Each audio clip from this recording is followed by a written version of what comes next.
ఇప్పుడు అయితే శామ దుంపలు కట్ చేసుకుని పక్కన పెట్టుకున్నాను. ఇప్పుడు కళాయిలో అయితే 2 చెంచాలు 3 చెంచాలు ఆయిల్ వేసుకుని వేడి చేసుకుంటున్నాను. ఆయిల్ వేడి ఉంది కాబట్టి ఇప్పుడు శామ దుంపలు వేసేసుకోవాలి. పెద్ద మంట మీద 2 నిమిషాలు వేసుకోవాలి.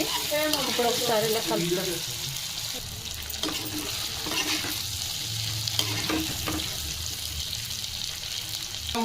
ఇప్పుడు ఒకసారి కలిపేసుకుని బాగా ఏమి చూసారు కదా, ఈ కలర్ వచ్చి చాలు. ఇప్పుడు 2 పచ్చిమిరపకాయలు, కొద్దిగా కరివేపాకు. ఈ పచ్చిమిరపకాయలు వేసుకుంటే ఏంటంటే తింటున్నప్పుడు ఆ గింజలు ఉండే కదా కారం కారంగా కరిగిపోయమాట. ఇంకా కొంచెం యాగనివ్వాలి, వేగిస్తే బాగుంటాయి. ఇప్పుడు అయితే సాల్ట్ రుచికి తగ్గట్టు ఒకసారి వేసుకుని కలిపేసుకుని, బయట అయితే మంచి కలర్ వచ్చినాయి చూడండి. ఇవాళ శామ దుంపలు చాలా మంచిది, బెండకాయ ఎంత మంచిదో శామ దుంప కూడా అంతే మంచిది.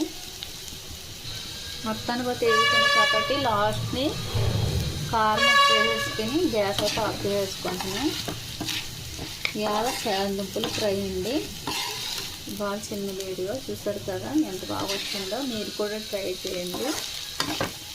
గ్యాస్ అయితే ఆఫ్ చేసేస్తాను.